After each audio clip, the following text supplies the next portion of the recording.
Hello, আসসালামু আলাইকুম আমার বন্ধুরা। আশা করি সবাই অনেক অনেক ভালো আছেন। তো আজকে একটা নতুন আইডিয়া আমার মাথার মধ্যে ঘুরতেছিল যে চিন্তা করছিলাম ইংরেজিটা তো আমাদের জীবনে অনেক অনেক বেশি গুরুত্বপূর্ণ। আমাদের জীবনে উন্নতির ক্ষেত্রে এর প্রভাব অনেক বেশি। সো ইন দিস ওয়ে আমি চিন্তা করলাম যদি আমরা গল্পের মধ্যে দিয়ে বা কোনো মজার মধ্যে দিয়ে ইংরেজি শিখি তাহলে কেমন হয়? নিশ্চয়ই অনেক ভালো হয়। তারপর চিন্তা করলাম আচ্ছা, তাহলে গল্পটা কিরকম হতে পারে? পরে ভাবলাম, এমনিতে গল্প বললে হয়তো প্রত্যেকের কাছে ভালো লাগবে না। তো একটু যদি এটার মধ্যে উম মজা নিয়ে আসি, আনন্দ নিয়ে আসি তাহলে কেমন হয়? নিশ্চয়ই অনেক ভালো হয়। তো এই কারণে আরেকটু চিন্তা করে আমি একটা গল্প তৈরি করে ফেললাম। মানে একদম ছোট জোকসের মতো। তো ওই জোকসটাই আমি ১ম এ বাংলায় বলবো তোমাদের সাথে।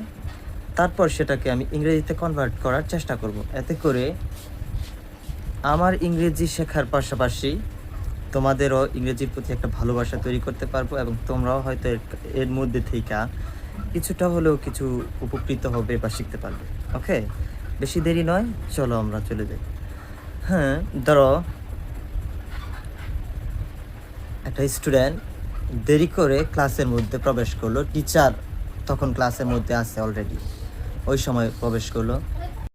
তখন টিচার বলল, "তুমি দেরি করে আসলে কেন?" আর ছাত্র উত্তর দিল, "ঘুমটা আমায় ছাড়ছিল না।" তো এখানে ২ টা কথা। এক হচ্ছে টিচার বলল, "দেরি করে স্কুলে আসলে কেন?" আর ছাত্র উত্তর দিল, "ঘুমটা আমায় ছাড়ছিল না।" এই ২ টা কথা ইংরেজিতে কিভাবে আমি কনভার্ট করব? ফার্স্ট অফ অল হচ্ছে টিচার বলল, "তুমি দেরি করে স্কুলে আসলে কেন? Why are you late to school?" এভাবে আমরা করতে পারি। আর ছাত্র উত্তর কি দিল? ঘুমটা আমায় ছাড়ছিল না। তাহলে কি বলতে পারি? My sleep didn't want to leave me. My sleep didn't want to leave me. এভাবে আমরা এটা কনভার্ট করতে পারি।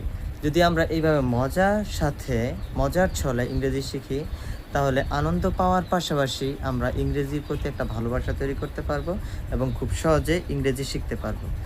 তো এখন আমার একটা প্রশ্ন আপনাদের কাছে থাকবে, যখন ছাত্র বলল, "ঘুমটা আমায় ছাড়ছিল না", তখন টিচার তাকে বলল, "তাহলে আমার লাঠিটাও তোমাকে ছাড়বে না।" এটার ইংরেজি কি হবে? এটা আপনারা কনভার্ট করবেন ইংরেজিতে।